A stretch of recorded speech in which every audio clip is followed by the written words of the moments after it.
10 o'clock and it's time for the council to be in session. Mr. Bernardi is here. We have 2 members present. We need 8 more for a quorum.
It is 10 o'clock and it's 4 members are present. Mr. Bernardi, Mr. Hernandez, Mr. Yaroslavsky. We need 6 for a quorum. Would council members please come to the council chamber?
Mr. Alaturi, Mr.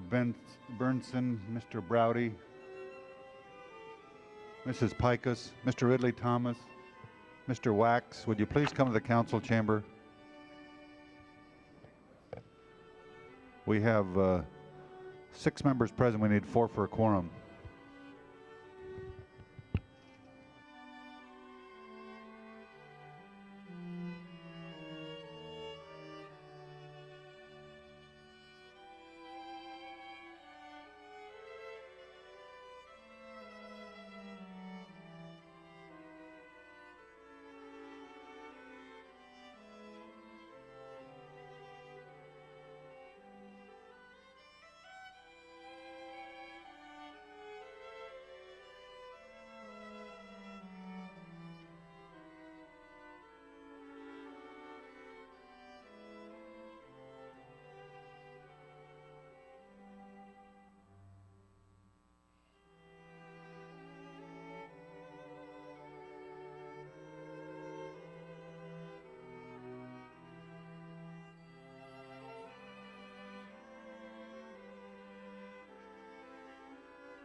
Mr. Alatorre, Mr. Burnson, Mr. Browdy, would you please come to the council chamber?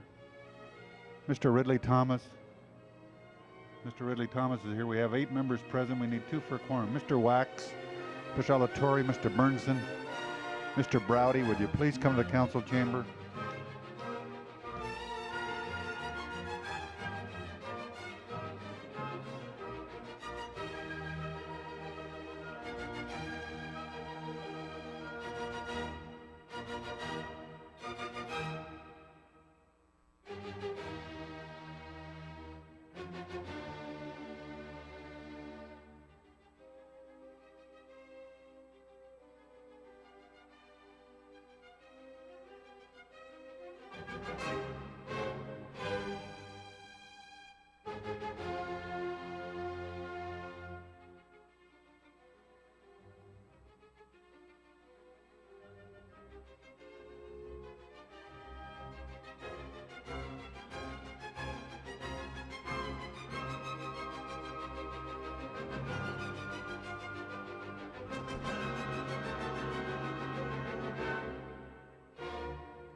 Marvin, you're keeping 9 people waiting. It's 20 minutes after 10.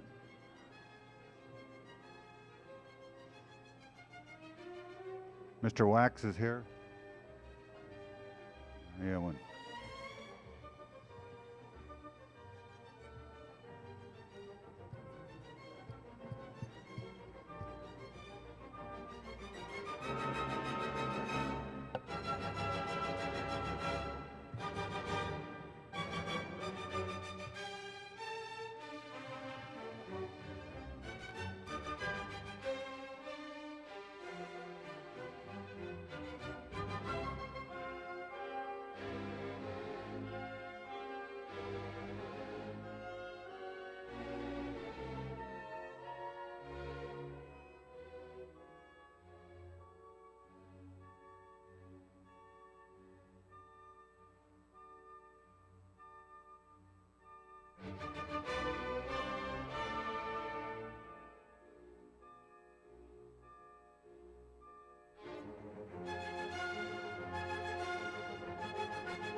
Alatorre.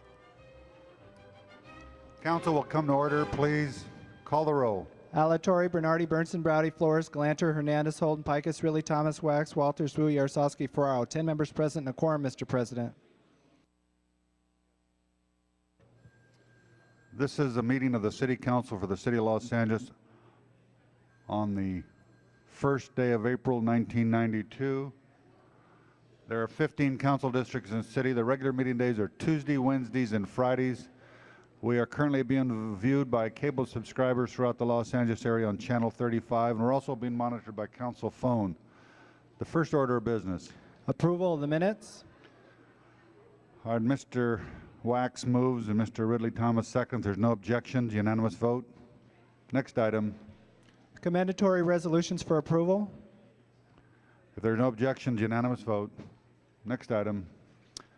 On the regular agenda, item number 1 is a public hearing. It's appeals or objections to Department of Building and Safety report and confirmation of assessment in Council District 4.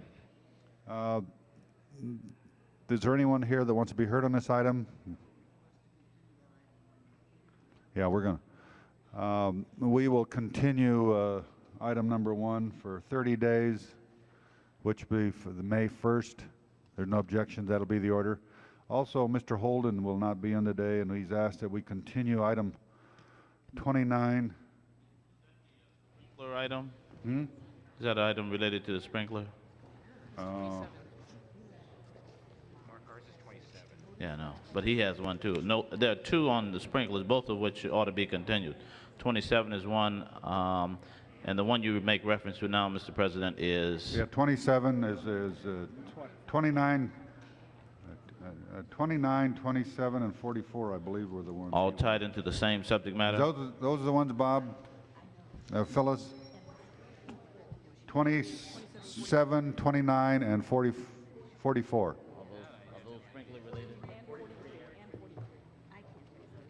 Why don't you just make a note of them all then? Is there, if there's no objections, those will be continued To what date? until, Phyllis, until Friday? Okay. Continue until Friday. Next item. Item number 2 is ballot simplification measures. Council may approve or disapprove only. Is there anybody in the chamber who wants to be heard on item number 2?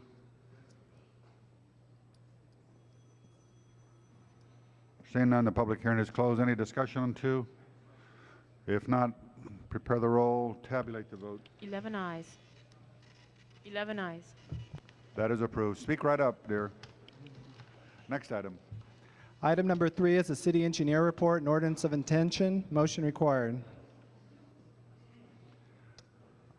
Item number 3, is there any discussion on item number 3?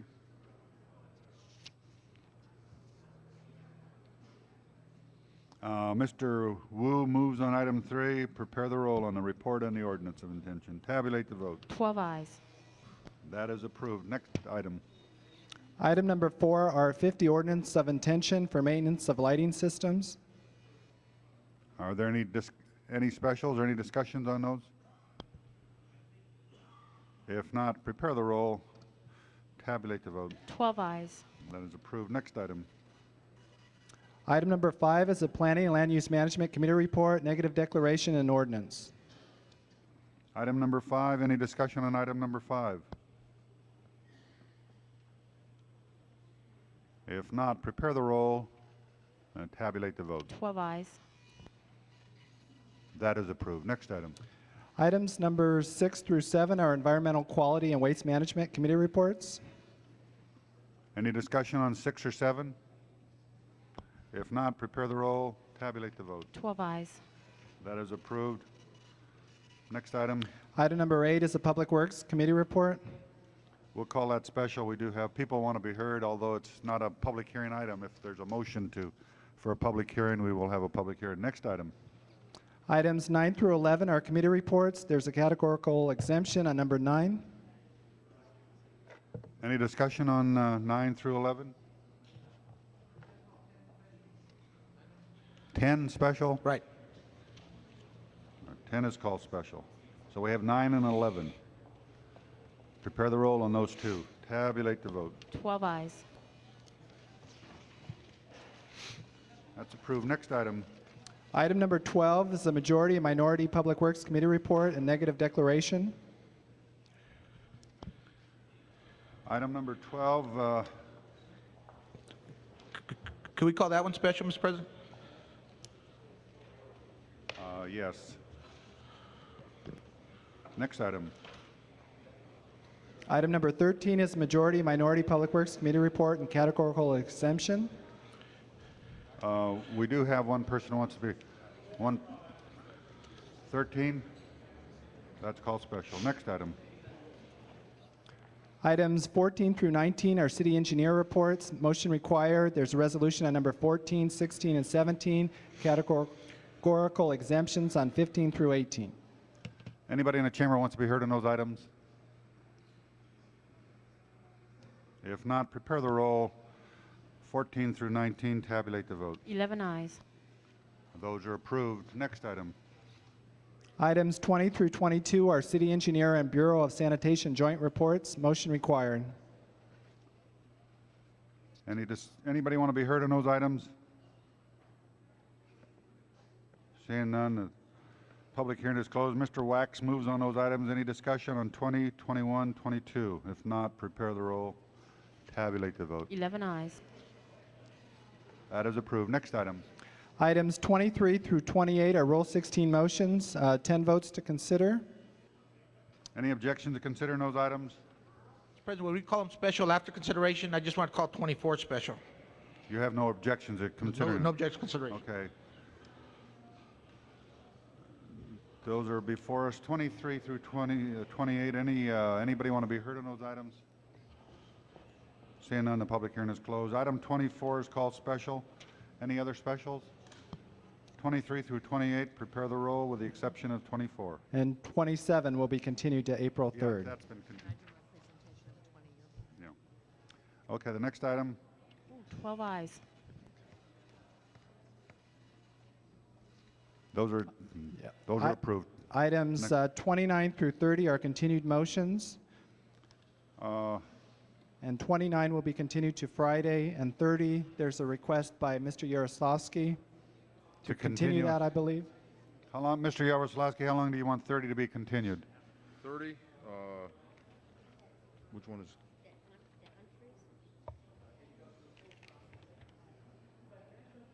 Can you hold this on the desk for a second? Let me get my bearings straight. Okay. 29 is continued until Friday, and Oh, Mr. President, that one was the one we had in Finance Committee yesterday, and did we continue it to a date certain? We took it off calendar. I would say, let's continue this for 4 weeks. I'm sure by then we'll have it back. item 30? Yes. Okay, there's no objection. It'll be continued for And four- if for some reason we can get it earlier, we'll reschedule it earlier. Okay, that'll be the order. Next, before we proceed, Ms. Galander has a presentation.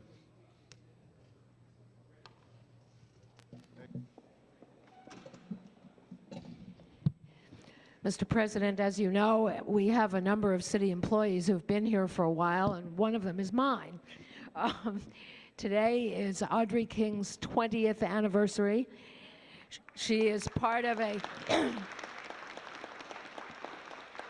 You don't look old enough for 20 years in this place. It's supposed to age you faster than that. This is a City Hall family we have here, and Steve, where are you? And her daughter Kim is here as well. These are more city employees, but they haven't all been here for 20 years. No. So, oh yeah, no. We wait till she gets her pin on. So we have for you a 20-year pin to prove that you did it, and we have some flowers, which is our congratulations and condolences. Condolences, yeah. Thank you. And I want to thank you for your help and tell you the next 20 years will be even more fun. Do I want to say something, boy? No. I just want to say thank you very much. I'll try. You know, I have trouble with my language sometimes. Just thank you very much, and just to let the City Council know that I've enjoyed working for the council, and Ruth Galanter is my 4th council person I've worked for. And I'd like to introduce my husband, Steve King, who works for the Department of Transportation, and my oldest daughter, Kimberly King, who works for the City Administrative Officer, and we have another daughter who's in college at Morris Brown in Atlanta. Thank you.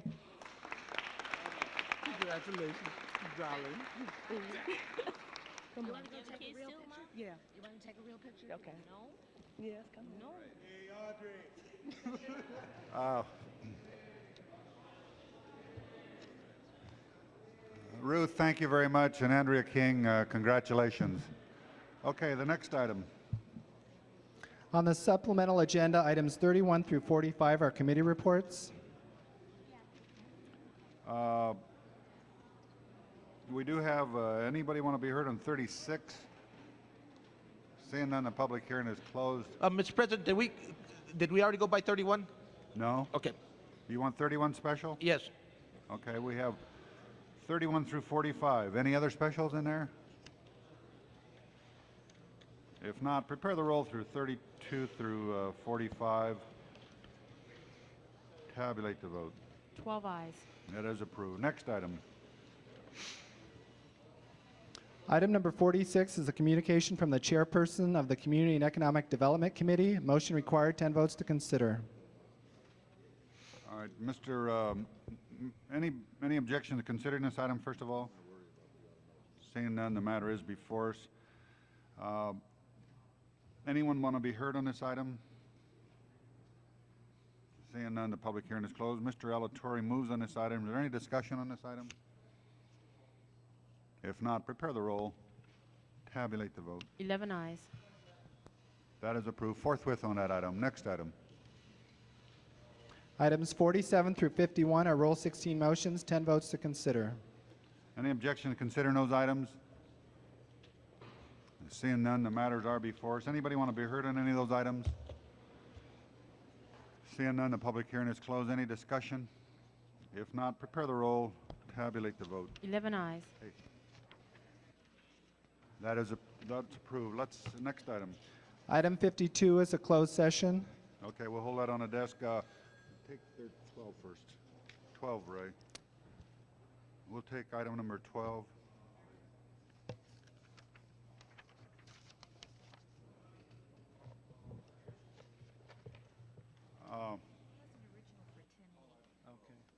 Okay. Item number 12 was called special by Mr. Hernandez. We do have a couple people want to be heard on this, but if they're both in favor. Mr. Hernandez, what is, you call it special? Well, Mr. President, this is the item dealing with a street closure, and I realize it's in your district, and I saw there was a minority report, and the chairperson of the committee is not present. I wanted to ask what were her concerns, because I was concerned about the... Ms. Walters is opposed to any street closures anywhere in the city. And that is a concern of mine, Mr. President, because... Well, do you know where this is? Have you seen the map? Yes, I have. It goes to nowhere. It just goes... I have it right here. Okay. The reason I have the concern, Mr. President, is we'd like to hopefully set some standards as to when it can be done, similar to what you have a situation with the alleys in terms of the crime statistics and so forth. Right now, I have pending several streets I'd like to close also. And I think it's important that that issue, there'd be some standards, because if the chairperson is going to object to any or all closures, I think we're going to have some other kinds of problems.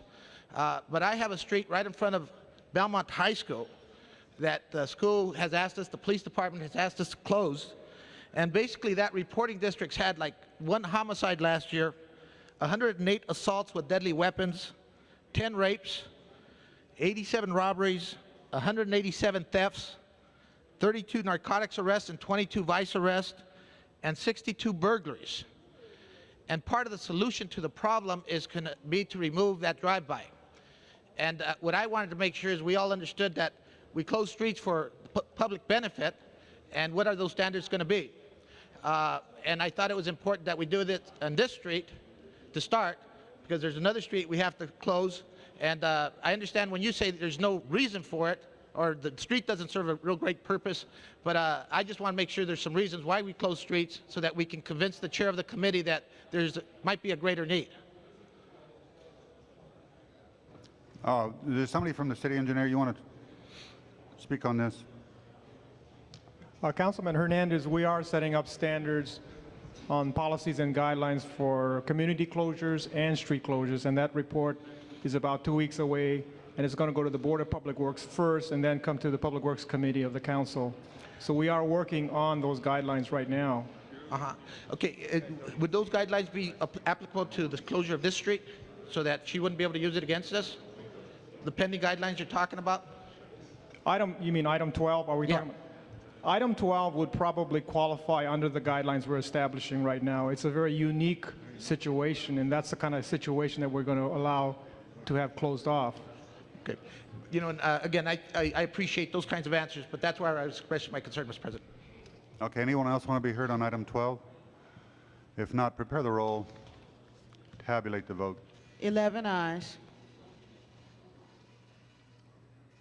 That is approved. So we are receiving and filing the minority report. Yes.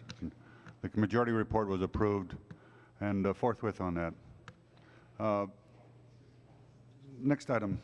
Item number 8 was called special. Item number 8, we have a lot of people want to be heard on this. This is not a public hearing item. This comes from Public Works Committee. Mr. Wu or Mr. Wax, you want to talk about? Yeah, I'll talk about it. First of all, as I say, did you have a public hearing on this? We have. Is Rita coming today? Is it public safety? It says Public Works. This is item 13.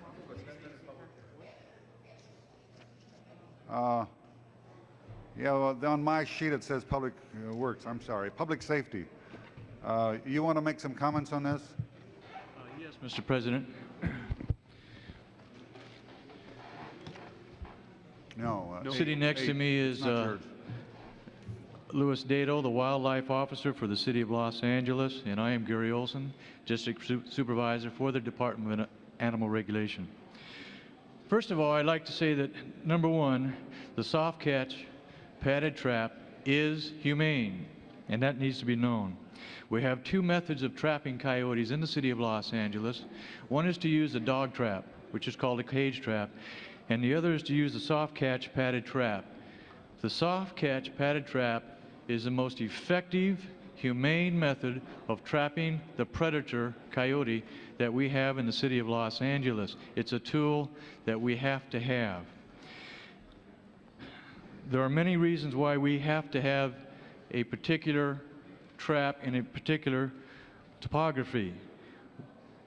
There's human density that takes into consideration, the staffing of the department, the intelligence of the coyote, and by the way, the survival instincts of a coyote is tremendous. They will outlive us. They will be here when we are gone. They are a predator. They will live off the pets of the City of Los Angeles. The city has used an offset padded trap for approximately 20 years without incident. Never has a child or human being been caught in this trap. You need to know that because that seems to be of question. This trap was developed by the City of Los Angeles Department of Animal Regulation. In 1991, in October, the California State Fish and Game Commission finally outlawed the steel-jawed trap. This steel-jawed trap, I think, is the trap that is really in question. It should have been outlawed. It is prohibited in the state of California. The Department of Animal Regulation for the City of Los Angeles has never used this trap. It's inhumane. It is not the trap that the city uses. Our trapping program is necessary to ensure that every effort and the best method is made to prevent attack by a coyote either on the pets or the citizens of the City of Los Angeles. You may recall a couple of years ago a very traumatic and disastrous, fatal attack on a little girl by coyotes in a neighboring city that is adjacent to the City of Los Angeles. We want to try and prevent that from happening. During the Public Safety Committee request, the department captured 4 coyotes. The bodies were sent to the Los Angeles County Health Department, and a necropsy was performed by a veterinarian, a necropsy being the autopsy on an animal. These reports are here, available to you. They're attached to your documentation. This report states that there is absolutely no trauma, no injury to the coyote by the soft catch padded trap. I will remain here, as will Officer Dado, to answer any questions that you may have. All right, Mr. Browdy, item number 8, did you want to make some comments on that? And we do have people who want to be heard. I don't know if everyone was listening, but you just heard from the Department of Animal Regulation saying very forcefully that they have been utilizing these traps. They're humane, they're the state of the art, and I think it would be useful if everyone would examine this. And could we have a demonstration now that this is the trap that is being used? Lift it up in the air so He's got people to set it, but can yes, see it. this is the trap that we use and that we have never right. had an incident of All a right. person or pets now in this. this is the man who is knowledgeable about it, and he's going to put his hand right in it, and it's going to close over his hand. That's the trap that is being called not humane. And he's been giving arguments that this is the most humane way to cope with the problem of coyotes in our city. Sir, it is the most effective way we have to Yeah. stop this predator. Mr. President, we can have a public hearing, or we can have more demonstrations of this if anyone is interested in putting their hand in the... Well, threat. I'm inclined to be persuaded if Mr. Browdy were to do the demonstration, Mr. President. Or we could get DC Collins down here to do Why don't we, Mr. Browdy, you did have a public hearing in committee, right? Yes, we did have a public hearing in committee. Why don't we have a 10-minute public hearing, because they're all, I'm sure, would be of the same mind, and we can have 10 minutes public hearing and... Well, Mr. President, I think the people who want to speak are all going to be opposed to this. Yeah, so we're an open-minded group of people, and There maybe is they one. can convince us. Well, we should have a public hearing. I mean, Oh, no question about it. No question about it. No, no. Let's Okay. proceed with the public hearing now. Okay, let's have the public hearing, and we'll call on Lila Brooks first. Lila Brooks. And then William McHenry would be next. We only have 10 minutes now. We're not going to give you more than 10 minutes. Mr. Chairman, Mr. President, members of the City Council, my name is Lila Brooks, Director of California Wildlife Defenders. The City of Pasadena and the County of Los Angeles, at our request, discontinued the use of leg hole traps several years ago, and according to the statement we have resubmitted to you from Supervisor Mike Antonovich, this is, quote, discontinuing the leg hole trap program has had no adverse effect on the county. Can you hear me? The mic works? The mic works very well. Had no adverse effect on the county residents of city, and the City of Pasadena officials also stated that as an alternative to leg hole traps, the educational pamphlet is excellent, and it's sufficient, and it made the leg hole trap unnecessary. The do's and don'ts we have authored is being disseminated in lieu of using leg hole traps in the City of Pasadena. The county and city of San Francisco, Sacramento, Santa Cruz County, West Hollywood, Claremont, and many other cities stated that the use of leg hole trap is inhumane and unnecessary. If all those cities can function without these objectionable devices, there must be something wrong with the Los Angeles Department of Animal Regulation system and management, that they cannot function without the using of those traps. Excuse me, would you give her the courtesy of listening, please? Just, Please, thank you. just talk clearly in there, and very slowly. All right. They don't understand you. Okay. Dennis Kraplin, who has been with the department for a trapper for over 25 years, is the senior trapper for the San Fernando Valley. He has not used leg hole traps for over 5 years, and he thinks it's unnecessary. He's using cage traps, also called box traps only. While the other trapper, Dado, insists that he wants to use the leg hole traps, while one trapper finds the cage traps satisfactory, the other one doesn't. I think it should be made uniform all over the city, that it should be only made uniform. The whole city should have only using cage traps, instead of half of the city using leg hole traps, the other half using cage traps only. Many domestic pets are maimed and killed in leg hole traps. Here is a cat's paw I brought to you to show you that recently, 3 weeks ago, was caught in a leg hole trap. Here is the paw. It was mutilated, the leg was amputated, and the vet put it in a formaldehyde jar. It's right here. This was caught in a leg hole traps. This paw, it's right here. It's a cat's paw. A domestic cat was caught. Here is the paw. A dog was caught in Santa Clarita recently, also in a leg hole trap. Hundreds of illegal traps are being set all over the city of Los Angeles, maiming and killing domestic animals. This passage of this ordinance would deter illegal trapping in the city of Los Angeles. Most injuries occur not when the trap closes like the trapper showed you. We don't quarrel with that. He puts his hand in, he doesn't put his finger in.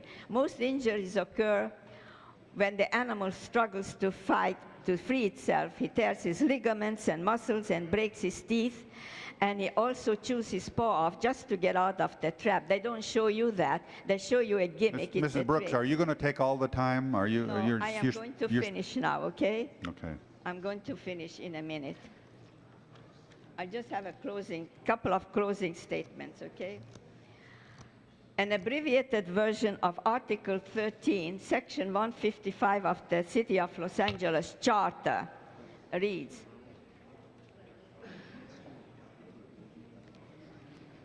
I want to quote from the city charter. The Department of Animal Regulation shall have the power and duty to enforce all ordinances of the city and penal laws of the state for the prevention of cruelty to animals. Therefore, the use of leg hole trap is in a violation of Article 13, Section 155 of the Los Angeles City Charter. Our request is reasonable. We did not ask that trapping should be stopped altogether. We only request, we are compromising, that it should be done humanely in box traps before the trapper shoots the defenseless animal in the traps. Thank you. Okay, we're going to interrupt the public hearing for a minute because we do have some, and I'll stop the clock, but we do have somebody that's, Mr. Wu's going to make an introduction. Thank you very much, Mr. President. We are honored with the presence of 27 visitors from Guangdong Province in China. I'd like to ask them to rise in the council. These are 27 people visiting us from Guangdong Province. Let's welcome them. As the members of the council may know, Guangdong Province is the source of many of the earlier generations of immigrants to the United States from China. More recently, Guangdong Province has become very prominent for being the real driving force behind economic reform. Again, the Cantonese showing their talent at being merchants. And so this delegation is visiting Los Angeles, New York, Hawaii, and a number of other destinations in the United States to learn about how the American free enterprise system works and to perhaps bring some lessons back to China. So we're very pleased to welcome them here to Los Angeles. I know my grandfather, if he were alive, would be really happy to know that you're here. And I'd like to say thank you very much for coming, and we hope you learn a lot about city government here.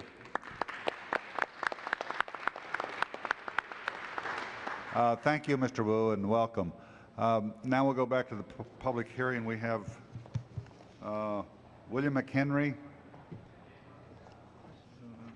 and then Patricia Earle. Yes, I'd like to say good morning to the council here. I went out with Trapper Dato here on 2 different occasions up at Stone Canyon. And I believe the man is very effective. He's very good at what he does. I have some objections against the trap. I've seen it on TV. I believe it's Channel 2 or 4. One of them did a special on trapping. They took the same trap that he uses and stuck a pencil in it, and it snapped this pencil in half. Now, if he finds that this trap isn't holding the animal, he's going to tighten up the tension on this trap, which is adjustable. And I don't want to take up all your time as I just feel that in this day of age, we're entering the 21st century. If we can't find some other way to control a population like coyotes from a very limited number of people who have the money to live and build big homes out in these canyons and know what they're getting into when they go out there, I think we're in a very sorry state. Thank you. Thank you. Patricia Earl, and then Kathy Singleton would be next. Good morning. The human spirit is always trying to correct itself. And therefore, another opportunity is being given to the City Council, the City of Los Angeles, to stop the inhumane treatment of coyote. I'm having to throw out much of my notes in order that others can speak. But I want to address, in particular, the demonstration given by the trapper for the Animal Regulation Department. These traps lock in a positioned hold. It's not the initial trap tripping upon the animal or household pet or perhaps a child. It is the pull of the coyote away from this trap that tightens it immersively, so that by the time the trapper approaches, there's nothing left to do. He cannot release the trap and relocate the animal. The animal needs to be shot. I doubt if he can even get close enough to give any kind of euthanization to the animal. It's a very particular and serious situation. Let me repeat. The human spirit is always trying to correct itself. Please listen carefully to that sentence. We and my husband and our family, our 3 sons, have lived for 43 years on the fringe of 44 wild acres in the Laurel Canyon area. It is still wild. We still live amicably with the coyote, the raccoon, the possum, the lovely animals that we are privileged to come in contact with. I want to say that a lot of the reason for that is that quite a few years ago we received a very valuable pamphlet, How to Coexist with Wildlife in Urban Communities. I think that the money that's now being spent on trapping, a part of that money, perhaps all of it, should be producing these pamphlets and distributed to all the people in these key areas. The coyote is a predator, extremely important in that sense. If it were not for the coyote in our canyon, we have rats this big, not even counting the tail. Not the kind of rat that comes into the poorer areas of Los Angeles, but a very, very awful looking rat. I want to say that take the coyote, you will leave the rats, you will leave other types of predators in that chain of the ecosystem that are able to climb the trees and remove the birds, the eggs from the birds' nests. Then we won't have any more birds. This is one of the very important issues that must be addressed. I think that everyone on this council should be in rapport with the needs of the ecosystem. I thank you very much for this opportunity. Kathy Singleton. And then Carol Contrell would be next. Members of the City Council, thank you for your attention, please. I'm Kathy Singleton, the Director of Actors and Others for Animals. I'm here this morning in place of our President, Earl Holliman, who is negotiating a new TV series at this time. He would like for you to know that he feels very strongly and urges your support of the passage of the ordinance as submitted by the California Wildlife Defenders. We have already heard that the City of Pasadena and even the County of Los Angeles is no longer using these inhumane traps. We beg the City of Los Angeles to please take some strong leadership in this effort. There are other ways, there are other more humane ways to control the animal population. Thank you for your attention, and I'd like to yield some of my time to Dr. Katz, who drove in this morning. Thank you. Thank you. Carol Contrell, and then Peggy Randall.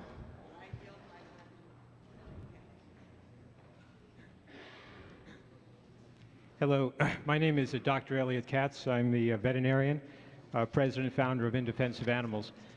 Could I get clarification of exactly how much time is left for the public input to this? A little over 3 minutes, and I've given you an extra time already. And there's no more public input beyond 3 minutes? Were you able to speak at the committee?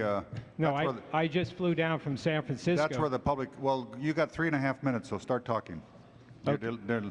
Okay, I would very much like to have other people. Okay, I have seen as a veterinarian, I have seen this same kind of progression happen in our county shelters and in our city pounds, where initially years ago, they were using decompression chambers and literally exploding animals and suffocating animals in the most humane way. And I believe the Department of Animal Regulation wanted that to continue and fought for that to continue.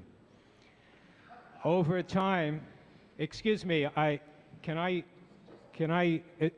would you proceed, Doctor? We have ways of understanding what's going on, so please. Thank you.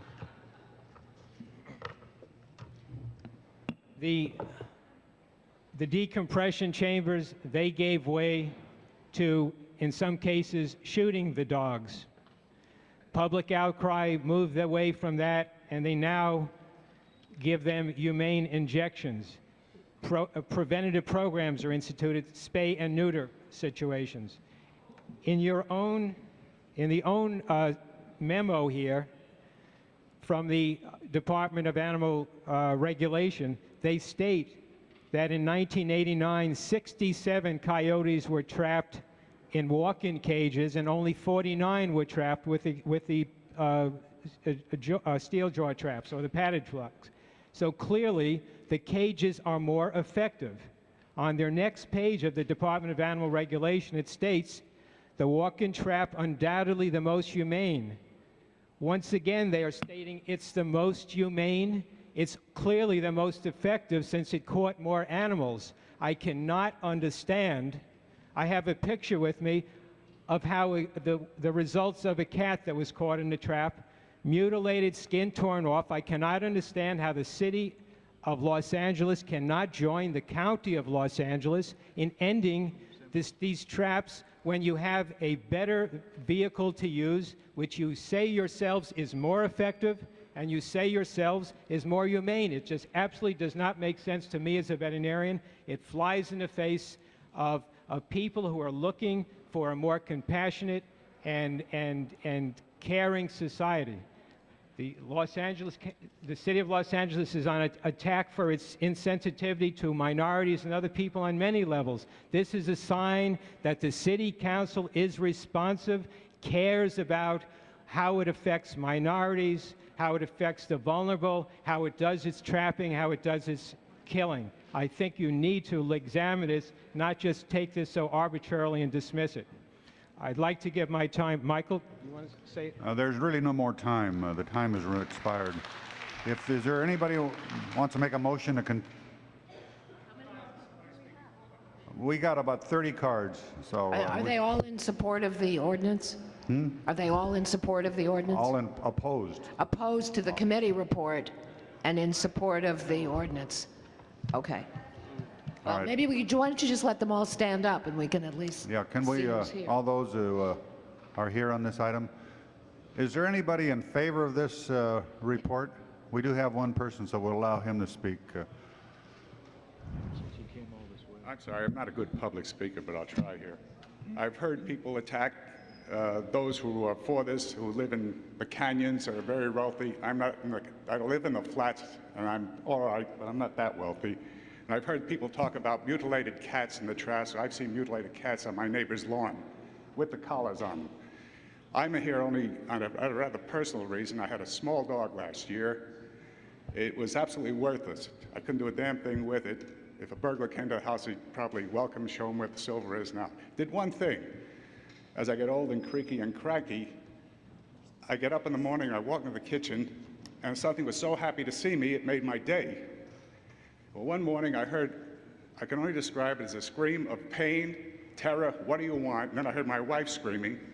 Went to my door, and I found nothing but a pool of blood in my yard.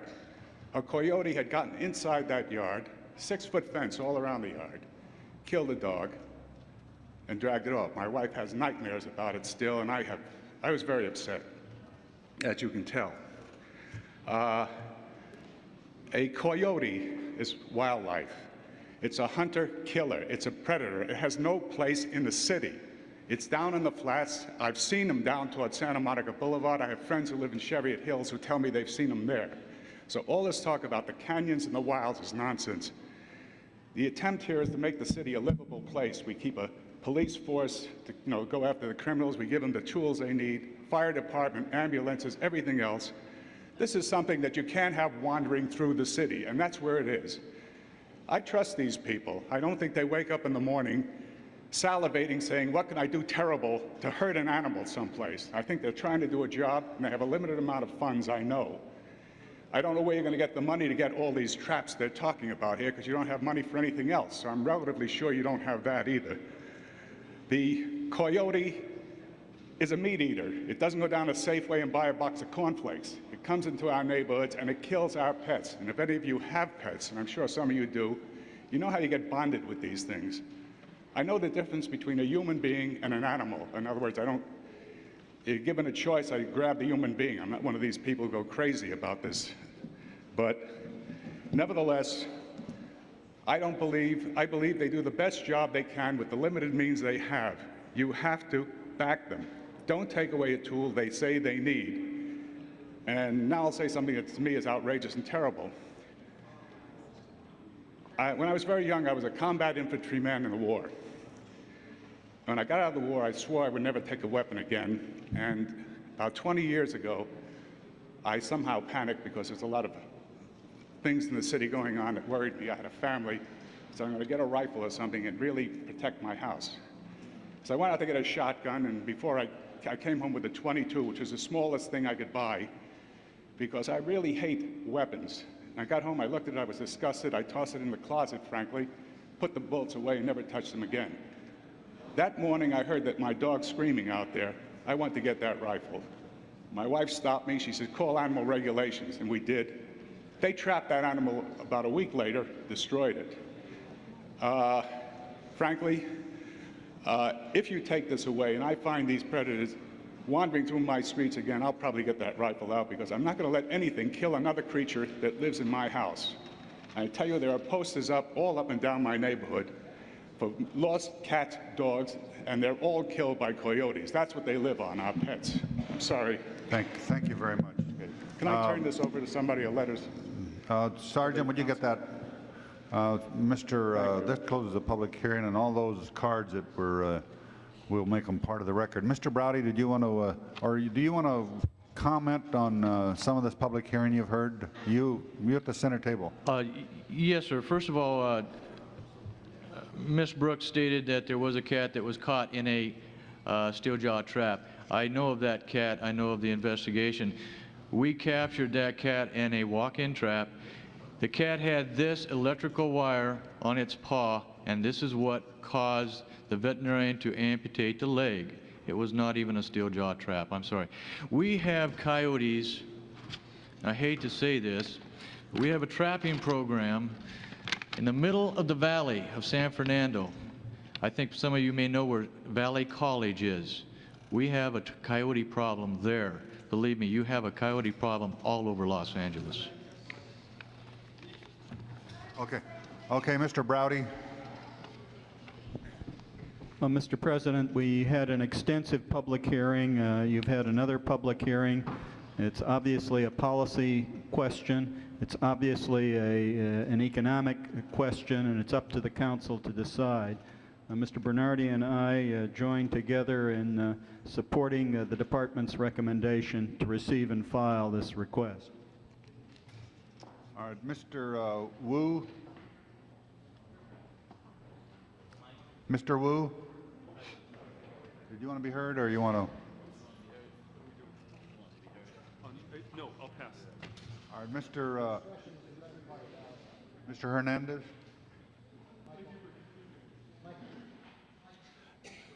I just wanted to ask some real questions. When you talked about having a coyote problem, and I want to ask my questions, and then maybe you can answer them all together towards the end. Where are the areas where you're using this trap? Is my first question. I also would like you to answer if you use them in areas like Mount Washington, Legion Valley, and so forth. Who spoke in favor of using the trap at the hearing? Is that trap adjustable in terms of the tension? What's the cost factor that we're talking about in terms of the difference between using this trap or not using this trap? And can you honestly answer to me that someone's pet or someone other than a coyote has not been injured because of this trap? My primary concerns are that we understand why people make certain kinds of decisions, but I'd like you to end it by explaining to me why other municipalities have chosen not to use the trap and why it is that we have legislation pending to prohibit the trap. Thank you.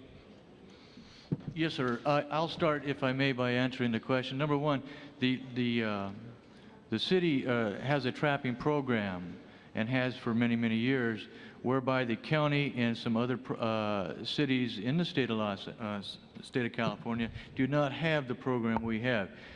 The trapping program for the County of Los Angeles was done by the Department of Agriculture. They use the steel jaw traps. They now do not have a trapping program because they are prohibited by state law to use the steel jaw traps.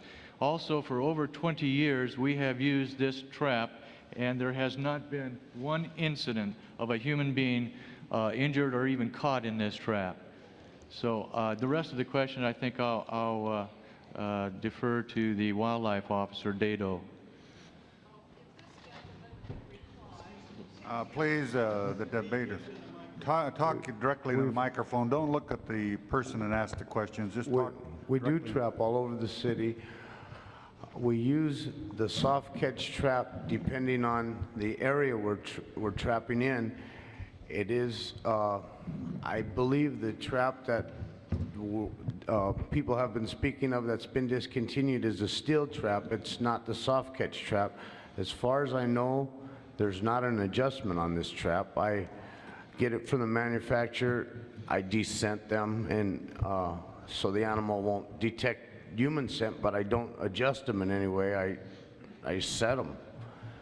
So I don't have an adjustment. I don't have injuries to animals or to people.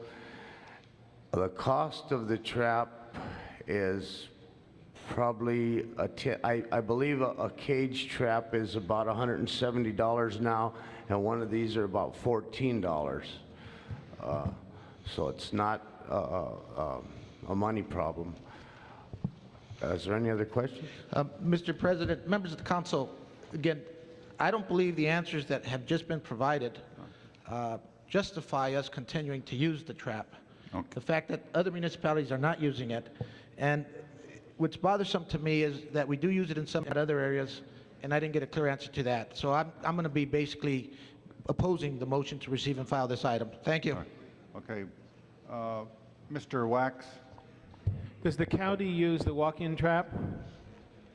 I don't know what the county uses. Mr. Olson, do you know? I'm sorry, I don't know what they use. I would think that astounds me. I must say I have great respect for Gary, but if you don't know what the county uses, how can you compare whether that alternative is as effective as the alternative that you're using? It seems to me that one of the arguments, we're not arguing between the steel and the soft padded. The issue that's been raised is using this type of a trap versus the walk-in cage. And if the county and Pasadena and others, and San Francisco and others are using the walk-in one, you should be able to evaluate the effectiveness in the county of their method versus the effectiveness of ours. And without that, I don't even know how you could begin to recommend one over the other.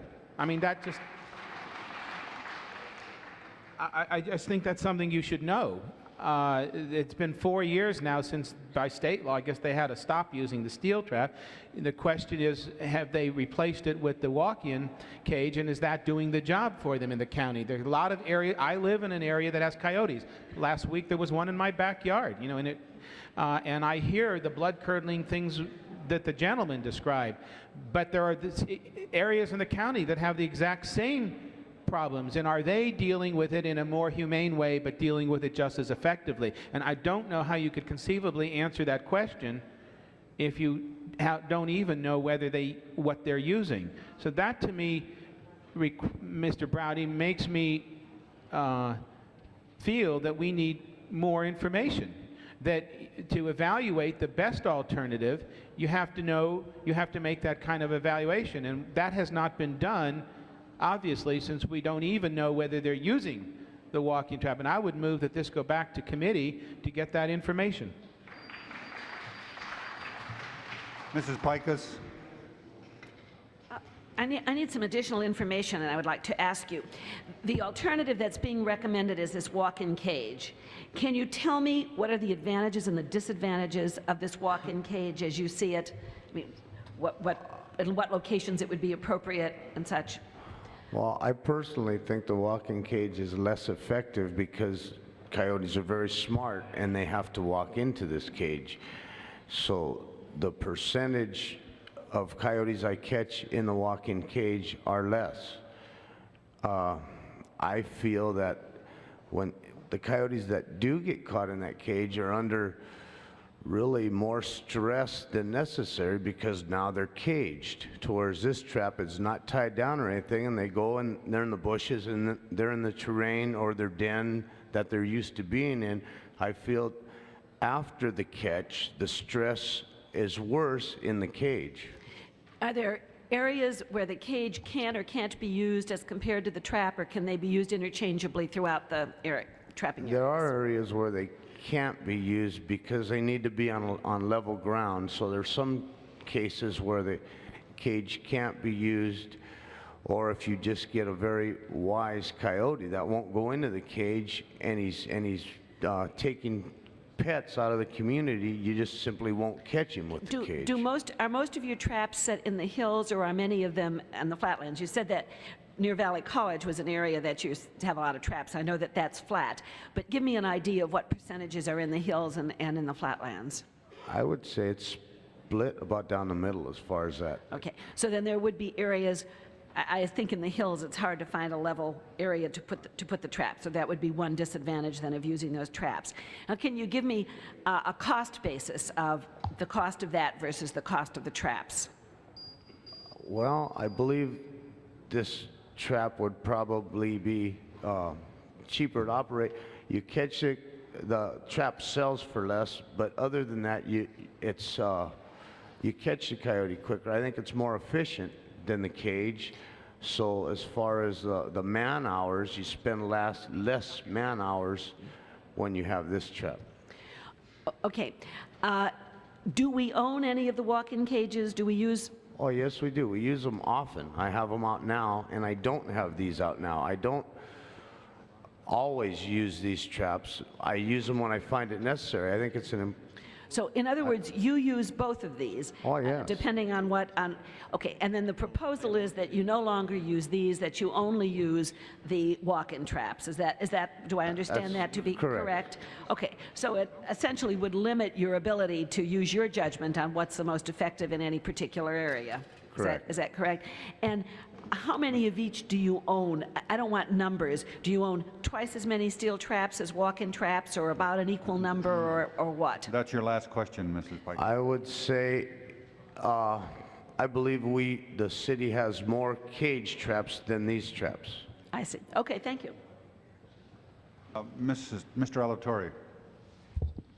Mr. President and members, when I was the chairman of the Public Safety Committee, this issue came to the committee as a result of correspondence by many people that were concerned about the use of these traps.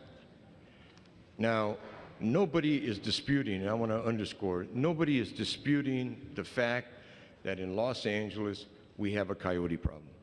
So why don't we just stipulate that so that we remove that argument from the discussion? But the question to me, and I think it should be to all the members of the council, is do we continue to perpetuate one wrong to solve a particular problem?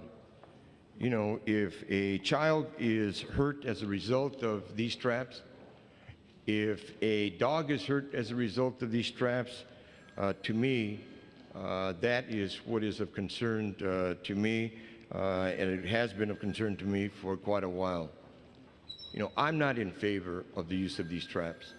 I am of the opinion that they are, it's not so much that you can put your hand in there and nothing is going to happen. Maybe that's true. But see, an animal is going to react. A coyote is going to react. A dog is going to react. A child is going to react. And maybe where the damage that comes into play is from that reaction. And, you know, I am not one that believes that there is a need for more study. I think that there have been many cities that have banned these traps. I think that there is a much more, there's a much better way of dealing with this problem. We're not saying that we do not have to trap the coyotes, no. But what we are saying is that there is a problem, and I believe it's a problem that's serious enough so that we should ban these traps. And we should ban them not tomorrow, but we should ban them today. Now, Mr. Wax has asked for this issue to be referred. And I'm of the opinion that given the board that we have up there and some of the people that are not here, rather than having it re-referred, maybe what we ought to do is put it over. And put it over because I will come in with a motion to ban the use of these traps. I had asked the city attorney whether it needed we needed to draft an ordinance, and he has informed me that we don't. But I am prepared today. I'll withdraw my motion When to is the- refer it, and as long as we can continue it till when there are 15 people there. Right. When is and the they get next us day that we're going to have information. 15 people?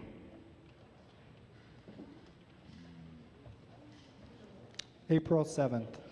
All right. I would move that this matter be put over until April 7th, and I will serve notice that I will bring in a motion that would be a substitute for the committee motion that would ask for a ban of these traps. Okay, you heard that motion. There's a motion to continue until April 7th. Ms. Galanter? I'm going to support that, and I'd like to second your motion when you draw it up. I wanted to point out a couple of things. First of all, I have enormous respect for the people, the city employees, who have to go out and confront wild animals who are probably hungry, or they wouldn't have been hanging around there in the first place. They're scared by the time they're confronted, and frequently they're dangerous. I remember when Mr. Rush was in here with several people from the department who had to capture a mountain lion. Now that is something not one of us on this council would look forward to having to do. And I think it's important to recognize that we are asking our city employees to do a difficult and frequently uncomfortable or dangerous job. So I don't want anybody to think that this is an attack on the people who do that work for us. We all owe them a lot of respect and a lot of gratitude, and we pay them for it besides. But I think that there is enough evidence in what's been sent to us today to suggest that we could do this a different way. And you're right, it costs more money, and it's something we're going to have to look at as we look at a whole series of things about making sure that the department has the resources that it needs. And I look forward to helping the department get the resources that it needs, although we all recognize we're going to have to go outside the city budget to get at least some of that money, because it isn't in the city budget. But I just want to point out to you that we have a letter from the Conservancy biologist, the staff biologist at the Santa Monica Mountains Conservancy, which is where a lot of the coyotes hang out. We have a letter from Mike Antonovich, who points out, as you did, that the county has discontinued trapping for coyotes. That's what the letter says anyway. The one that struck me particularly is an older article, a letter from the Journal of the American Medical Association that talks about what can happen to a child who gets caught in it. The same thing happens to an animal, whether it's the coyote or a domestic dog or a domestic cat, or a domestic rat for that matter. And clearly this is a problem, but if other people can do it better, we can do it better too. So I'm going to join Mr. Alatorre in his motion. Okay. Mr. Browdy, you're next. Members of the council, this matter was in Mr. Alatorre's committee for 2 years. This file is 2 years old, and I'm just trying to clear out the files from the Public Safety Committee, and frankly, we did look at it from a public safety concern. That's what's at issue here, is protecting the public safety. Has there ever been a child caught in one of these calls? Never.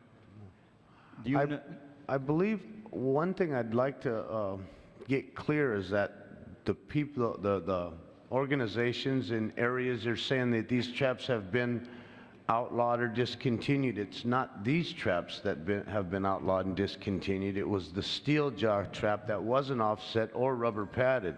None of these have been discontinued or outlawed. Is that a legal trap? This is a legal trap, and nobody has discontinued it. It's other than the city of Los Angeles, it's a fairly new trap. So some of the county and what have you that have discontinued leg hold trapping have never tried these, because at that time these weren't available to the public. They were custom made by the city, and so nobody had a chance to try these before. So nobody has discontinued the use of these, or there's been no injuries because of these, or everything that when they refer to the steel jaw trap that it hurts things and it's been discontinued. How long have you personally been involved in these, the use of these traps? With the city, 7 years. Okay, members of the council, I don't have any objection to continuing this matter if that is the wish of members of the council and wish to present some alternatives. I too want to do it in the most humane possible way to protect the public safety. And this becomes a public policy issue which we will have to confront. So what was the motion to continue to when? 7th of April? April 7th, I believe. Yeah, a week from today. I have no objection. I have no objection to that continuance. I believe it's a week from yesterday. Next Tuesday. It's next Tuesday. Yeah, That's right. okay. April 1st. All right, Mr. Yaroslawski. Mr. President, just so I understand, the motion, Mr. Alatorre's motion is to continue a week to the 7th for the purpose of bringing back I will, a ban? a ban, yes. Yeah, okay, I'm going to support that as well, and for the reasons that have already been stated, and I don't need to take anybody's time. Mr. President, I just want to, if I, are we almost done with this issue, do you think, or?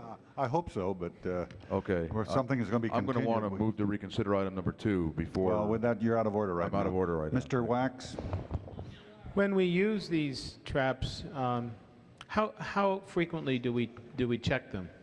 Daily, at least once a day. Once a day. At least, minimum. I go back to the same place more than once a day on some occasions, but always at least. And is that also true with the walk-in cages? Once a day. And you document when you do that? Yes. Okay. The walk-in a lot of times are checked by the property owner. For instance, I'll set it right in the backyard. Yeah, I've and seen that. One of the questions has been raised, you did the example here, but I think that the question that's been raised, you could put it on your hand and then you could take it off because you're capable of doing that and you know what to do. But if an animal gets in there and it's like that, they can't really take it off. So it's really apples and oranges to compare only the initial impact on your hand with comparing what ensues after the animal is trapped and what it does until you come and put it out of its misery. And the real issue is what happens between when the animal is trapped and you come in essence, put it to sleep. And that's what we don't see by something that just shows you putting it on and taking it off. I think of all these police cases we have when they put handcuffs on, but then the lawsuits come from the damage while the handcuffs were on there, that they were tight, that someone moved, things of that nature. We have them all the time. And that's usually for a much shorter period of time. Now we're talking about possibly up to 24 hours, if they're checked daily, of an animal being trapped and trying to get out. And I think that experience with humans as well as, there's nothing worse than when you're caught. You just don't sit there and wait for the guy to come to put you to sleep. You try to get out. And that's the suffering that I think has been raised here and isn't really addressed in this kind of an experiment. This only addresses the initial impact and the kind of effect it has. So I think that that's the concern that was being raised, as well as the use of alternatives. I'm glad we've had this discussion, and I guess we'll just wait till the 7th of April. Yeah, the motion is to continue until next Tuesday. Mr. Hernandez. Thank you, Mr. President. I think we've had some good discussion, and it's interesting, and just to use Mr. Wax's analogy, when he talked about handcuffs, the question also intercedes as to whether someone's guilty or not with a lot of those settlement claims. And when we deal with animals, you can't determine that. We also know that the people who have the opportunity to live in the mountainsides, who live out in the outskirts, do it because of a certain quality of life they're looking for. And I would think that their concerns would be the coyote problem that might be there. But we have a lot of those residents here in front of us saying, we would like you to change your method of dealing with this problem that affects all of us. And the Department of Animal Regulations, which has a difficult job like so many other departments in the city are facing because of budget restraints and realities in terms of densities that we're dealing with, they're problems that are difficult to solve. And I don't believe that it's going to be, these kinds of problems are solved by a department basically making certain decisions and trying to solve them on their own, or this council making decisions and trying to solve them on their own, or communities doing that. But I think it happens when we start listening to each other and trying to figure out how to solve these problems together. And I'm glad I started by asking the questions I asked, because something tells me we all want to do the same thing. We're having a hard time figuring out how. And maybe this discussion, as well as this issue, will give us that opportunity. Right now, we might be talking about animals, but we've had a lot of discussions also about the same kinds of issues when we talk about people. And I keep on saying the city of Los Angeles is a people-rich city. It's just resource poor. Okay, thank you. Ms. Galanter. I move the previous question. The previous question. Prepare the roll on the previous question, which would cut off debate. Tabulate the vote. 12 ayes. That is approved. First unanimous vote you've had in a long time, Ruth. Okay, we have Mr. Alatorre's motion to continue until Tuesday. Is there any objections to that? If not, that'll be the order. Next item. That matter is going to be continued until Tuesday. Next item. Item number 10 was called special by Mr. Hernandez, and there's amending motion 10A. I want to move, before we move to the next item, I want to move reconsideration of item 2. There are some mistakes in that report. We need to discuss them.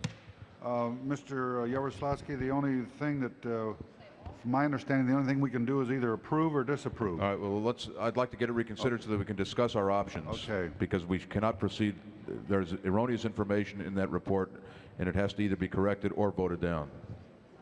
Okay, is there any objection to reconsideration of item number 2 for the purpose of laying it on the desk? That's fine, lay it on the desk. Okay, there's no objections. Now we go to 10.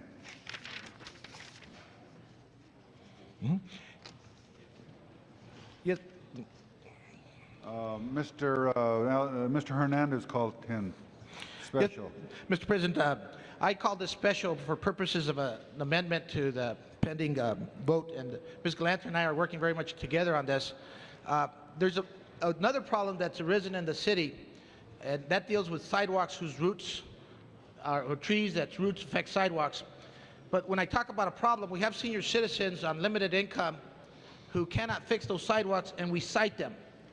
And I was trying to get one particular permit process exempt from paying the permit fees, but we were concerned about what kind of precedent that might set.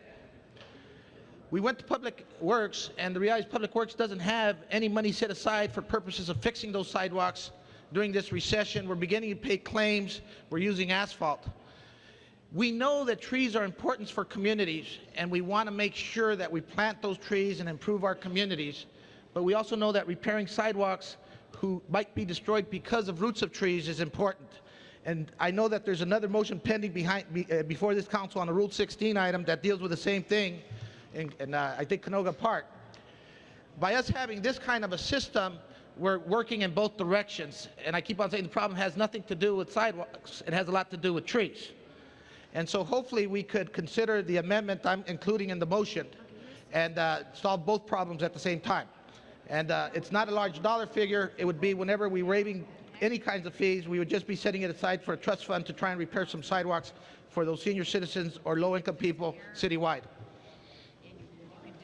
It's a 10A, it's an amendment to item 10.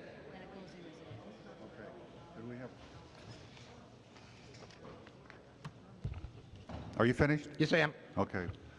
Ms. Galanter. I wanted to make 2 points. First of all, the motion number 10 deals with an offer by a community group in Venice to plant trees in front of property that they don't own. They have bought the trees, they are willing to pay all the costs of putting them in, and they are prepared to assist with the maintenance. But what's before us today is a request to waive the fees that that you would normally pay for a permit to put these trees in. Since they have agreed to pay for the trees, to maintain them, to do all this stuff on a street that doesn't have trees and where many of the property owners cannot afford to put trees in with their own money, I've asked that we waive those fees and accept their very kind offer. And I certainly hope that whatever else we do here today, we will continue to do that. My concern, and the reason I seconded Mr. Hernandez's amendment, is that I think he's raised an important problem of what happens to a property owner who's got a tree in front of their property and wants to maintain it and simply can no longer afford to do that. And they wind up, in effect, they're really caught between a rock and a hard place. Without the tree, it's going to be a harder place. I think we can go beyond that, as we have done in a number of areas, to encourage the planting of additional trees, not just by the adjacent property owner. In honor of Martin Luther King, on 2 Martin Luther King birthday anniversaries, we have had whole neighborhoods go out and plant trees along Martin Luther King Boulevard and go back and take care of those trees. So there's a lot we can do with this. My immediate concern is that the Venice Action Committee has very kindly volunteered these trees and their efforts and their resources, and I don't want to hold that up in any way at all. I think the Venice Family Clinic, the St. Joseph Center, and a number of the social service programs that exist along that street will be much nicer places for the clientele to come and for neighbors and everybody else going by there as a result of this. Mr. Bernardi. Here comes the historian. First, Ruth, you tell all of those people, this is a story I used to give them in my district, that want to get rid of a tree and just go buy a copper nail and put it in the tree. And the tree eventually dies, and then the city will remove it. They don't want to get rid of it. That's worse than using steel traps, Mr. Bernardi. They want to put the trees in. I understand, but the comment was made about these trees that are, I agree with you completely. There should be no permit required when a person wants to put a tree, replace a tree that's creating problems. The trouble is that most of these trees were installed many years ago when there were no regulations, And today, the people in City Hall are much more selective in the kind of trees that can be planted, because some of these are so damaging, including going into the front yard and tearing up the sewers. But I might also point out that Billy Mills and I, the former Judge Billy Mills, former councilman, and I were able finally to convince the city of Los Angeles that repairing those sidewalks and curbs was the city's responsibility, not the property owners. And we did that for a few years. And where you see these asphalt improvements on sidewalks, that was because we were expediting the program, and we're not able to quickly enough repair the streets with concrete. And I might point out, I have such a thing in front of my house, and that asphalt is still there with this situation where the sidewalk has been raised, and so they fixed it temporarily with the asphalt, and that's been many years ago. But if the cost supposedly got prohibitive, and the city stopped doing it, but I still believe that's the city's responsibility, not the owner of that house, not the person who happens to be in front of who lives with a tree, an old type tree, that's creating all these problems. And they're spending an awful lot of money to clean out their sewer lines as a result of some of these trees. So I just wanted to mention that. We tried once, and we were successful, but then somebody decided we didn't have money. So the story about the city not having money is not anything new. It's been going on here for 31 years that I know of, and it probably will also go on in the next year. That's the 32nd year. It starts pretty quickly. And I'll sit down, Mr. President. The history lesson is over. Mr. Wax. Oh, Mr. President, this is something I happen to be deeply involved in at the moment. And I agree with what Mr. Hernandez is saying, but I think his motion is going to have to go to committee, because it's the implications are far-reaching. Yesterday, Mr. Hernandez, we had a lawsuit in Finance Committee because of damages due to a sidewalk that was as a result of a tree that uprooted it. And we got into the discussion of how much money does the city pay out each year in lawsuits like that, and will it be better to try to take that money and put it into fixing the sidewalks themselves to eliminate the lawsuits. And that analysis was being made, but I was sort of told that it really wouldn't pay. To do what you want to do, Mr. Hernandez, will require a substantial amount of money, an enormous amount of money, as a matter of fact. And your motion puts up a trust fund to repair the sidewalks and all, but where's the money going to come from? I mean, you really need to think of what this is going to cost and where it's going to come from. I happen to agree with it. I happen to be going through this with a relative who wants a tree removed from her house. It's an elderly relative who's in her 80s, and I got this entire sheet of paper, Mr. President, is simply the process you have to go through to get rid of a tree. The process in this city to get rid of a tree is so cumbersome and so expensive. And let me just read it for you, Mr. President. I think you'll find this interesting. The property owner contacts Street Tree Division and requests a tree removal permit. Street Tree then comes out and investigates. They take photos of the tree, damage to the street and sidewalk, and explain all aspects of the process. Then the property owner applies for an A permit from the Bureau of Engineering for the necessary repairs to the street and sidewalk. Then the property owner sends copies of that to Street Tree Division, and that becomes a part of the overall report prepared for and forwarded to the Board of Public Works. Once the Board of Public Works approves, and this goes on, Mr. President, the cost of the city to administer the fee, the cost of the city to administer the permit to get rid of the tree probably costs more than removing the tree itself. And I am preparing a motion simply, I think we might begin to find some funds right there, Mr. Hernandez, to do the same job and do it without the kind of unnecessary procedure that we've set up. But I really am going to simply move that Mr. Hernandez's motion go to committee and not hold up Mrs. Galanter's, which is a specific project that she wants done and will improve the community. I think we should support Ruth's, get it done, and give more thought to yours to come up with a program to fund it. And one of the ways might be to cut the costs internally itself. All right, thank you. Mr. Hernandez. Yes, Mr. President, members of the council, we've all seen our reapportionment maps, and we've all seen where the population density is. We've also seen where people of color live, where minorities live, and where immigrants live. And I want you to notice the blue areas, because it doesn't matter whether it's the Asian population in this city or it's the Afro-American population in this city. We see the maps. Now, the discussion we just held is a discussion about waiving potential fees, and I want the engineer to please answer the question if there's going to be any cost factor associated with what this motion is asking for. Because it just so happens we're asking to do it in the blue areas. Or, well, kind of blue, right? It's, you know, those also happen to be areas where we have shuttle programs going. They happen to be areas where maybe more police are deployed. They happen to be areas where there's single-family dwellings that qualify for that low-income water rate. They happen to be areas where you have more single-family dwellings for people. In this district, I'm trying to plant trees, and I got to go through grant monies. I'm planting 18 different trees in 18 different communities and calling them patients, because that's what I'm lacking right now. But at the same time, we don't have a lot of resources.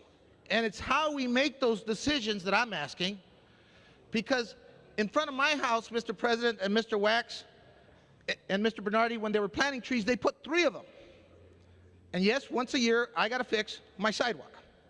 My neighbor doesn't. There's an elementary school where the kids fought to save a tree, and this city wanted to remove it because of what it does to the curb.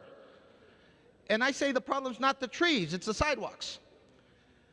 But when you have a senior citizen who's willing to pay to fix her sidewalk, but cannot get the fees waived to fix that sidewalk, when their income is $4,200 a year, we have to deal with it. My concern is we're waiving costs and fees, and then we're talking about not having money to fix sidewalks. That's why I introduced the motion. But I'd like the city engineer to guarantee us that there won't be a penny cost if we allow for these trees to be planted, again, in those blue areas. Thank you. Mrs. Pikus. You know, it's refreshing to get a new point of view on an old problem that's been around for a long time. And we've sure had, what do we do about the trees that break up the sidewalks for as long as I've been in council and for a long time before that. It was a neighbor of mine who many years ago protested and got the council to agree to pay for all the fixing of the sidewalks. And then while I served during Prop 13, the dreary Prop 13 days, we said that we could no longer afford to do that. So I have some concerns about the motion Mr. Hernandez has presented, that there wouldn't be enough money going into the trust fund to meet the demand on the payout of the trust fund. My statistics show more and more seniors living in my district, so there's going to be lots of properties that would be available that would meet these qualifications. So I think it really does make sense to send this to committee and to get the kind of detailed reporting that we need to work out what might be a possible solution for this.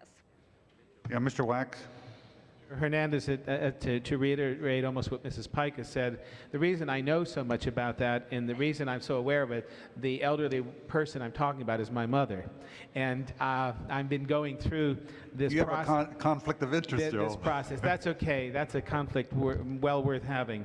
The other point was, in your motion, you called for an amount of money to be put in a trust fund equal to an amount of money of fees waived. Well, waiving fees doesn't create the money you need to put into the trust fund. It does just the opposite.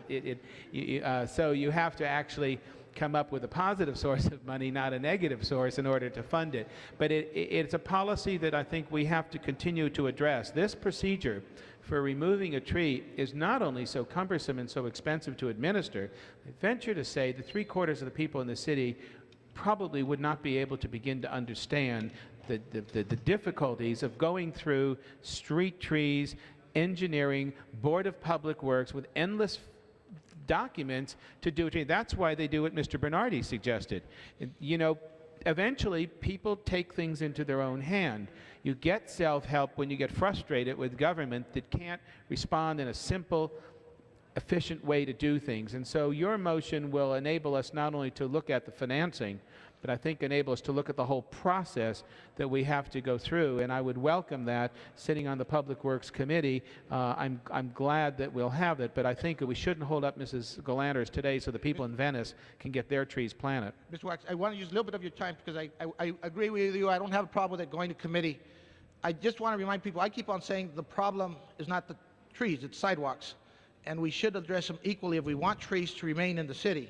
But I also am concerned about that infrastructure. And I do want an answer as to the cost factor.